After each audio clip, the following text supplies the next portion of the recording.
পরশু দিন না আমাকে একজন ফোন করেছে বোম্বে থেকে, ফোন করে কান্নাকাটি করেছে। তাহলে ভাই বলেন কি হয়েছে? তা আমারে বলছে, হুজুর আমার বাড়ি অমুক জায়গায়, মানে আমাদের এই এত অঞ্চলের কোথাও বাড়ি। জি, আমি আর নাম ঠিকানা বলছি না। তা হুজুর আমি আপনার বিরুদ্ধে খুব গাল দিচ্ছি, বিরাট গাল দিয়েছি আপনার বিরুদ্ধে, তা আমারে মাফ করে দিতে হবে। তা আমি ফোন ধরে আসি, আমি বললাম ভাই তোমার বাড়ি কোথায়? তখন বললাম আমার বাড়ি অমুক জায়গায়, আমার নামেই। তা আমি বহুত অন্যায় করেছি, আপনার বিরুদ্ধে গাল দিয়ে সমালোচনা করে এইবার নিয়ত করেছি, আপনি আমার মাফ করে দেন। আমি প্রতি মাসে মাসে জামিয়ায় 1000 করে টাকা দেব। আমি ভাই টাকা দেওয়া না দেওয়া সেটা তোমার ব্যাপার, তুমি কি বলেছ কি করেছো তুমি জানো, আমি জানিও না, তোমার বিরুদ্ধে অ্যাকশন নিতেও যাইনি, তুমি ক্ষমা চাচ্ছ মাপ না কি বলবো? যে গতকালকে ছেলেটা 1000 টাকা দেখলাম জামিয়ার অ্যাকাউন্টে পাঠিয়েছে। ভাই আমাদের কানে কেউ একটা কথা তুললো, কিংবা ফেসবুকে হোয়াটসঅ্যাপে কিছু একটা লেখা দেখতে পেলাম, জি কোরআন থেকে আমাদেরকে এই শিক্ষাটা নিতে হয় যে আগে আমাদের উচিত বিষয়টা সংশ্লিষ্ট ব্যক্তির কাছ থেকে তদন্ত করে তবে বিশ্বাস করব কি করব না সিদ্ধান্ত নেওয়া, ঠিক না ভুল? তারা তো কেউ বললো আর কেউ লিখে দিল, আমি বিনা তদন্তে বিশ্বাস করে নিলাম, ভাই ওটাই তো হবে আমার আপনার জন্য গুনার কাজ।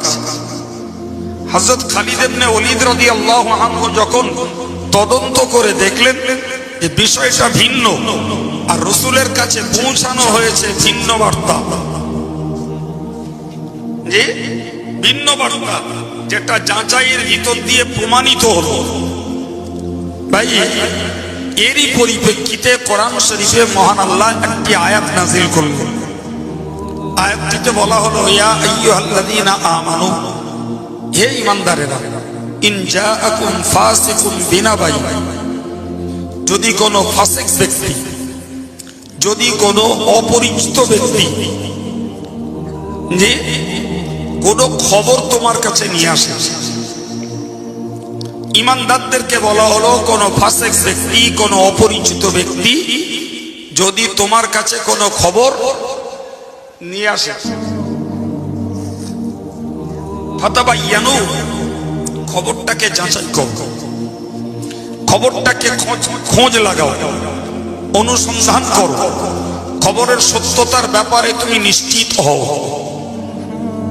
জি সম্মানিত ভাইরা আমার, কথা বললে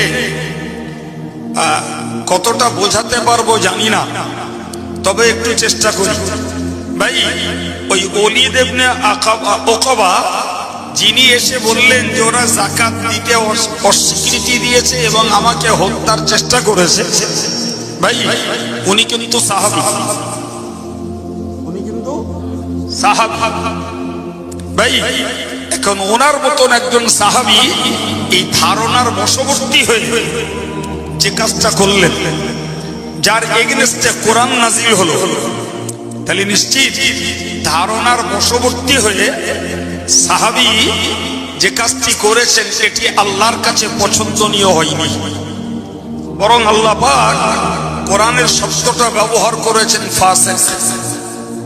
কি শব্দ ব্যবহার করেছেন? জি, অথচ কিতাবে আছে সাহাবাতু কুল্লুহুম আদুল, সাহাবীরা সবাই ন্যায়পরায়ণ, অর্থাৎ তারা ফাসিক ফাজের বদকার তারা নন, এটা মৌলিক নীতি। কিন্তু ওই সাহাবী ধারণার বশবর্তী হয়ে যে খবরটা রাসূলুল্লাহকে দিয়েছেন এর পরিপ্রেক্ষিতে আল্লাহ পাক তাকে ফাসিক বলে আখ্যায়িত করেছেন। আপনাদেরকে একটু জ্ঞান নিতে হবে, যদি একটা ধারণার বশবর্তী হয়ে নবীর একজন সাহাবী, ধারণার বশবর্তী হয়ে নবীর একজন সাহাবী যদি একটা কি বলা যায় অসত্য কথা, একটা অসত্য কথা, একটা মিথ্যা কথা যদি রাসূলের কর্ণগোচর করতে পারে, পরে আপনাদের মন খুঁড়বে যে কাইম সাহেব সাহাবীকে মিথ্যাবাদী বলছে, কে অসত্য বলছে। ভাই কাইম সাহেব বাপের কথা কাইম সাহেব বলে না, কাইম সাহেব অথেন্টিক কিতাব পড়ে তবে কথা বলো। জি, আপনাকে এই জায়গাটা ছাড়িয়ে নিতে হবে, মনে নিতে হবে ইনি সাহাবী। তাহলে যে কথাটা রাসূলের কাছে পৌঁছানো হয়েছে আপনাদের দৃষ্টিতে কি ওটা সত্য না মিথ্যা? মিথ্যা। আর আল্লাহ নিজে বললেন ফাসিক। আল্লাহ নিজে কি বললেন? ফাসিক। ওদিকে কিতাবে বলা আছে সাহাবীরা সবাই ন্যায়পরায়ণ। তাহলে ন্যায়পরায়ণ সাহাবীদের গুণ, আবার সেই সাহাবীর নামে কোরআন বলছে ফাসিক। হ্যাঁ, এর জবাব আমি আপনাকে একটু পরেই শোনাবো। তার আগে আপনাদের ব্রেনে আর একটা জিনিস দেই। আচ্ছা বলেন তো, নবীর যুগে নবীর নির্দেশে দূত হিসাবে যিনি একটি সম্প্রদায়ের কাছে প্রেরিত হলেন, গেলেন এবং ধারণার বশবর্তী হয়ে ফিরে এসে রাসূলুল্লাহকে রিপোর্ট দিলেন, যে রিপোর্টটা সর্বত মিথ্যা, সর্বত মিথ্যা। এবার বলেন ভাই, সাহাবীরা যদি এ কাজ সাহাবীদের কারোর দ্বারায়, সবাই না কারোর দ্বারাই যদি এ কাজ হতে পারে, তাহলে আজকের যুগে ধর্মের ভেগধারী মোল্লা মৌলবী আর তথাকথিত হুজুর সাহেব, হাফেজ সাহেব আর তথাকথিত মুফতি সাহেব, এরা এরাম কাজ করতে পারে না? পারে না? বলবেন পারে? এ যুগে হচ্ছে না, হয় না? জোরে বলেন।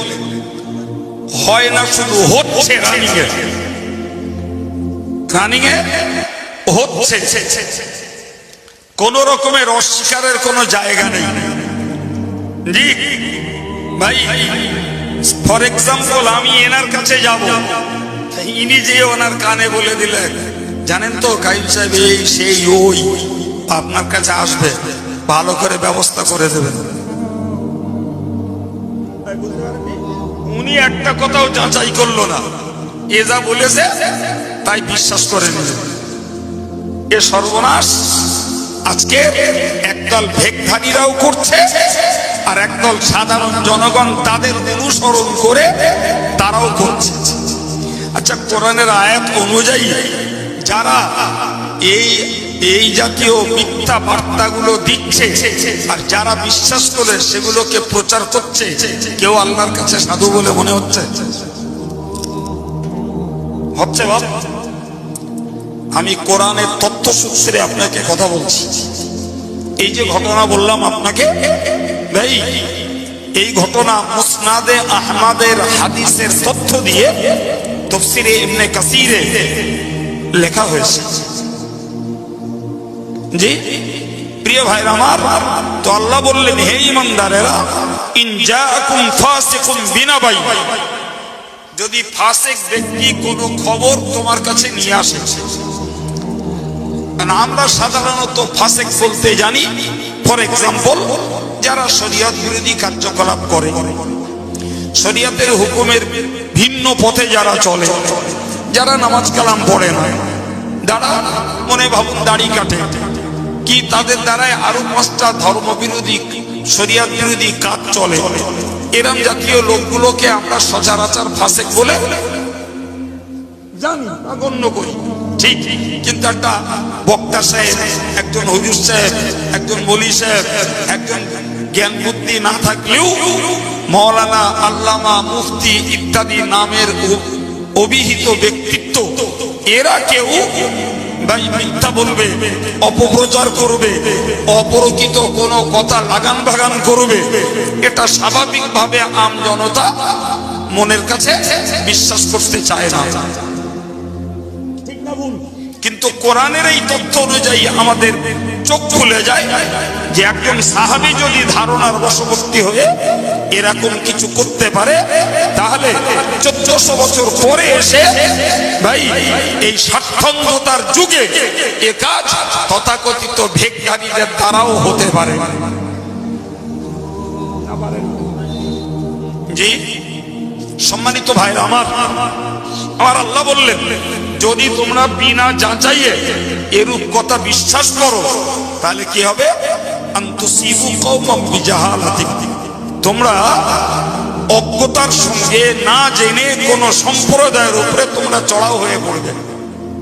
ওই যেমনটা হতে যাচ্ছিল, না জেনে না শুনে হযরত খালিদ ইবনে ওলীদ যদি ওই সম্প্রদায়ের উপরে যদি আক্রমণ করে বসতেন, ব্যাপারটা তো ওই দাঁড়াতো না।